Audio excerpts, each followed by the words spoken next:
warahmatullahi wabarakatuh. Selamat pagi sahabat pembelajar. Apa kabarnya hari ini? Tetap semangat dan terus belajar. Nah, di video kali ini saya Dina Rizky Amalia akan menjawab tugas belajar di luar kelas hari ke-31 mengenai Bimba A I U E O interview yang ketiga. Nah, di sini ada 11 pertanyaan. Saya mulai saja. Pertanyaan pertama, apa prinsip utama dalam proses Bimba interview yang harus dipahami dan diterapkan oleh motivator? Jelaskan dan berikan alasannya. Jadi di sini yang pertama kita harus luruskan niat. Jadi luruskan niat agar kita sebagai motivator, bagaimana caranya kita bisa meraih kebahagiaan secepatnya dan selama-lamanya. Jadi karena tujuan hidup manusia pada dasarnya adalah ingin bahagia. Jadi bagaimana bukan hal yang lain. Jadi kita harus bahagia dulu. Nah, kebahagiaan ini bisa kita raih dengan 3 cara. Yang pertama bisa dengan belajar, yang kedua dengan berbuat baik, yang ketiga beriman. Nah, di sini itulah hal yang harus prinsip utama yang harus kita pahami terlebih dahulu, yaitu niat untuk bahagia.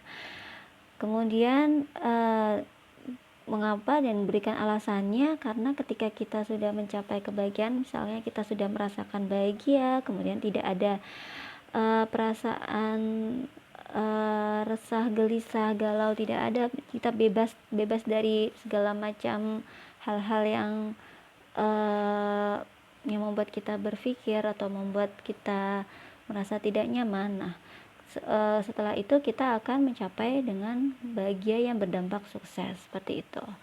Pertanyaan selanjutnya, apa prioritas motivator dalam kelas pendekatan? Nah, kalau di Bimba AIU interview ini kita ada kelas pendekatan sebelum kita mulai kelas trial. Kelas pendekatan ini adalah kelas tahapan PDKT. Jadi kita di sini sebelum kita mulai kelas, kita harus tahu dulu anak yang akan jadi murid kita itu memiliki kesukaan apa, kebiasaannya bagaimana, dan karakternya seperti apa. Nah, tahapan PDKT ini bisa kita lakukan menggunakan video call ya. Jadi di sini kurang lebih 5 menit saja. Jadi di sini harapannya dalam tahapan PDKT ini kita bisa motivator bisa mengenal lebih bagaimana anak murid kita nantinya, dan murid juga bisa mengenal gurunya seperti apa. Jadi di sini bisa ada kesempatan untuk saling mengenal satu sama lain.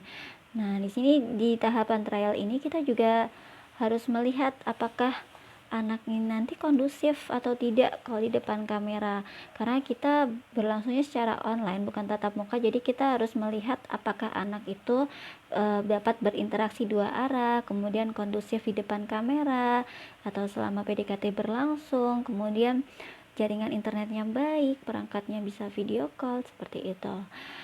Nah, berapa lama durasi kelas pendekatan dilakukan? Durasinya 5 menit, jadi bisa dilakukan 2 hari sekali, atau kalau misalnya 1 kali PDKT anaknya sudah kondusif, sudah perkenalannya sudah baik, maka bisa langsung lanjut ke tahapan selanjutnya, tahap trial. Pertanyaan selanjutnya, apa prioritas motivator dalam kelas trial? Untuk prioritasnya di sini kelas trial ini kita memperkenalkan secara verbal. Kita perkenalkan dulu verbal 4 HVK dan 4 HVS di sini. Jadi di tahapan trial ini kita lihat apakah anak senang dengan kegiatan yang ada di tahap trial yang kita lakukan. Kemudian tujuan khususnya ini kita harus lihat anak mampu berbahasa Bimba sampai 4 HVS, karena kita mengenalkan dulu 4 HVK, kemudian kita akan mengenalkan 4 HVS. Dan kalau anak sudah mampu berbahasa Bimba sampai 4 HVS, maka ini boleh berarti anak ini di tahap trial sudah oke. Jadi di sini kepala unitnya nanti mungkin boleh akan menyampaikan hal lebih lanjut kepada wali muridnya. Di sini pertanyaan selanjutnya, berapa lama durasi kelas trial dilakukan? Jadi dilakukan selama 15 menit. Selama 15 menit dilakukan, kemudian durasinya melalui video call, bisa 1 menit trial atau 2 menit trial, dan nanti kita juga evaluasi apakah anak sudah senang, sudah semangat, antusias untuk kita ajak bermain kegiatan baca-bacaan secara verbal 4HVK dan 4HVS-nya. Pertanyaan selanjutnya, apa prioritas motivator dalam kelas trial? Yang kelas trial tadi kita bisa 4HVK dan 4HVS ya, jadi kita bisa ajak anak main verbal huruf seperti itu, kita ajak yel bimba, kita ajak bernyanyi seperti itu. Kemudian prioritas motivator dalam kelas lanjutan. Nah, di sini kelas lanjutan ini kelas setelah kelas trial ya. Jadi setelah sudah menguasai 4HVK dan 4HVS, kita masuk ke kelas persiapan. Jadi di sini persiapannya tentu ada tujuannya agar anak menyukai kegiatan yang ada dalam kelas persiapan. Di kelas persiapan ini kita sudah mengenalkan modul bimba yang dibuat sedemikian rupa, sudah ada kurikulumnya berdasarkan tahapannya, sudah bagus ya. Jadi bisa kita kenalkan kepada anak modul bimba yang sudah disiapkan. Tentunya di sini prioritas kita adalah anak mampu nantinya ya akan terampil berbahasa bimba, kemudian bisa kita bisa menyebut dan menunjuk HSAIUEO secara berurutan meskipun anak belum mengenal simbol hurufnya. Jadi kita ajak berdialog, kita ajak main baca-bacaan sesuai dengan kemampuan anak, kemudian tahapan perkembangan anak masing-masingnya kita sesuaikan itu. Kemudian pertanyaan selanjutnya, kegiatan apa yang lebih prioritas antara bermain baca-bacaan dengan kegiatan menyelesaikan modul? Jelaskan. Yang prioritas adalah bermain baca-bacaan. Mengapa? Karena kita di Bimba AYO kita fokus pada tujuannya menumbuhkan minat baca dan minat belajar anak sejak dini secara intrinsik. Jadi kita ajak bermain baca-bacaan dulu. Harapannya ketika anak sudah happy untuk bermain baca-bacaan, berarti nanti anak akan suka dengan kegiatan bermain sambil belajarnya kita. Meskipun kita ajak bermain, tapi sebenarnya di situ anak juga belajar. Jadi ketika anak sudah suka bermain baca-bacaan, harapannya minat bacaan anak itu nanti akan tumbuh dengan sendirinya. Kemudian pertanyaan selanjutnya, materi apa yang dibaca oleh anak ketika bermain baca-bacaan?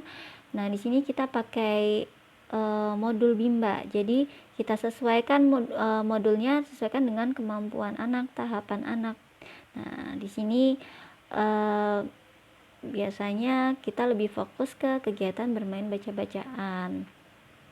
Ada banyak, jadi ada kegiatan verbal huruf, verbal kata, verbal dikte, dan huruf simbol AYO. Semuanya ada di modul bimba.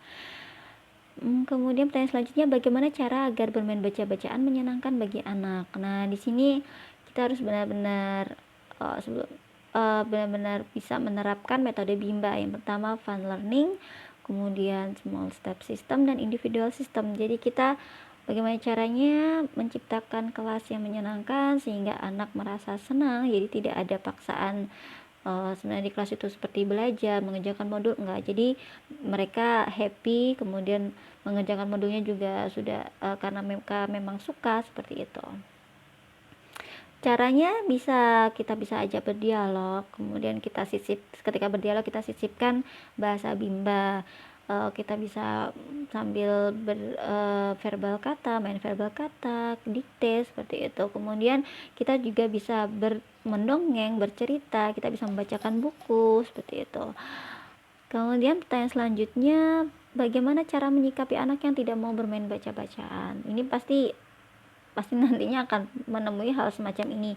Jadi kita harus ketika anak sudah mulai tidak mau, misalnya sudah mulai bosan, jadi kita alihkan ke bermain yang lain. Jadi di sini di bimba ada teori bandul. Jadi kegiatan prioritas kita memang kegiatan baca-bacaan, tapi kegiatan selingannya kita juga banyak. Jadi anak bisa diajak untuk mewarnai terlebih dahulu, atau mungkin anak lebih suka berhitung, kita ajak matematika, atau anak mau menulis, seperti itu. Nanti setelah anak moodnya sudah baik, sudah senang kembali, kita yuk sekarang kita main baca-bacaan. Jadi kita kembalikan ke kegiatan prioritas kita, yaitu bermain baca-bacaan, seperti itu. Jadi jangan sampai kegiatan baca-bacaan itu terjadi secara berulang terus-terusan cuman baca-bacaan, karena takutnya anak jadi bosan. Ketika anak bosan, anak jadi tidak happy lagi. Nah, kalau tidak happy, jadi ini jadi beban buat mereka. Jadi kita harus menerapkan teori Bandul, kita kasih selingan, kegiatan selingannya yang kita terapkan di Bimba. Demikian video dari saya. Terima kasih. Wassalamualaikum warahmatullahi wabarakatuh.